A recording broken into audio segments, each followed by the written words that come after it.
आज हम self cross, selfing या फिर इंटर क्रॉस के बारे में अध्ययन करेंगे।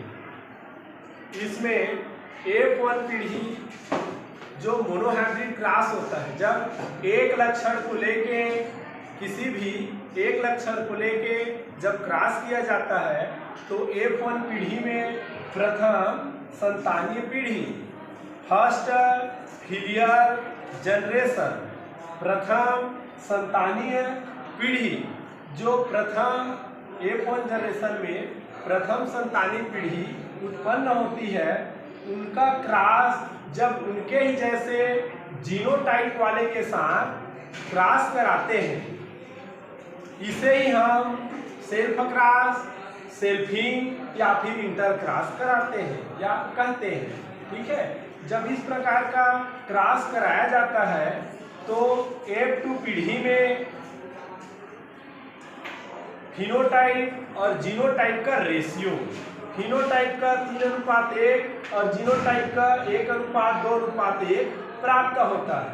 फिनोटाइप मतलब जो हमें बाहर से दिखाई देता है कि उसकी हाइट कैसी है, उसकी बनावट कैसी है, ठीक है, कि बीज गोलाकार है कि टेढ़ा मेढ़ा है, वह पीला है कि हरा है, इस प्रकार के लक्षण जो बाहर से दिखाई देते हैं। तो देख सकते हैं ये भी लंबा पौधा बनाएगा, ये भी लंबा, ये भी लंबा, ठीक है, और ये बौना, तो 3:1 हो गया।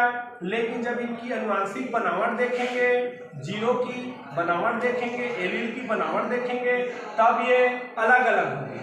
ये प्योर शुद्ध लंबा होगा, ये हाइब्रिड, ये दोनों हाइब्रिड लंबे होंगे, संकर लंबे होंगे, और ये शुद्ध बौना होगा, अर्थात 1:2:1 में प्राप्त होगा।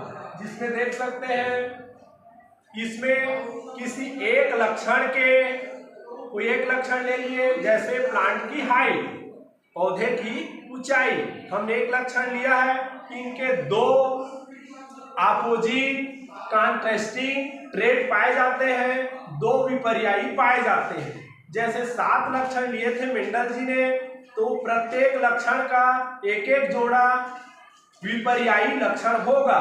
विपर्यायी लक्षण कौन कौन सा होगा? जैसे हाइट लिए हैं तो लंबा और बौना, अर्थात टाल और द्वार्फ। ऐसे ही दूसरा लक्षण अगर बीज का आकार लिया, सीड का शेप लिया, तो जो राउंडेड होगा वो रिंकल्ड पर प्रभावी होगा। तो राउंडेड और रिंकल्ड ये दो विपर्यायी लक्षण हो जाएंगे। इसी प्रकार जितने भी 7 लक्षण लिए हैं, प्रत्येक के विपर्यायी लक्षण भी होंगे, ट्रेट होंगे। क्लियर है इतनी बातें? ये एक प्रकार से मोनोहाइब्रिड क्रॉस को भी बता रहा है, क्योंकि एक लक्षण ही हमने लिया है, ठीक है, और एक लक्षण को लेके जब क्रॉस कराया गया तो F1 पीढ़ी में जो संतति मिली है उनका उनके ही जैसे जीनोटाइप वाले के साथ क्रॉस करा रहे हैं, तो इसी टर्म को बोलते हैं हम लोग सेल्फ क्रॉस, सेल्फिंग या फिर इंटर क्रॉस। ठीक है, इसमें पेरेंट्स को दिखा रहा है, ये गैमीट को दिखा रहा है, ये प्रथम संतानीय पीढ़ी को, F1 जनरेशन को, और F1 जनरेशन से जो गैमीट बन रहे हैं उनको बता रहा है, और ये F2 पीढ़ी में जो संतति बन रही है उनको दिखा रहा है। F का मतलब फिलियल, फिलियल मतलब संतानीय, 2 मतलब सेकेंड, मतलब द्वितीय, और जनरेशन मतलब पीढ़ी, द्वितीय संतानीय पीढ़ी, इसको बता रहा है। इस प्रकार से अभी सेल्फ क्रॉस हम लोगों ने कंप्लीट कर लिया। अब बाकी जो टर्मिनोलॉजी है ये हमारे अगले क्लास में होगी। तब तक के लिए आप लोगों का धन्यवाद।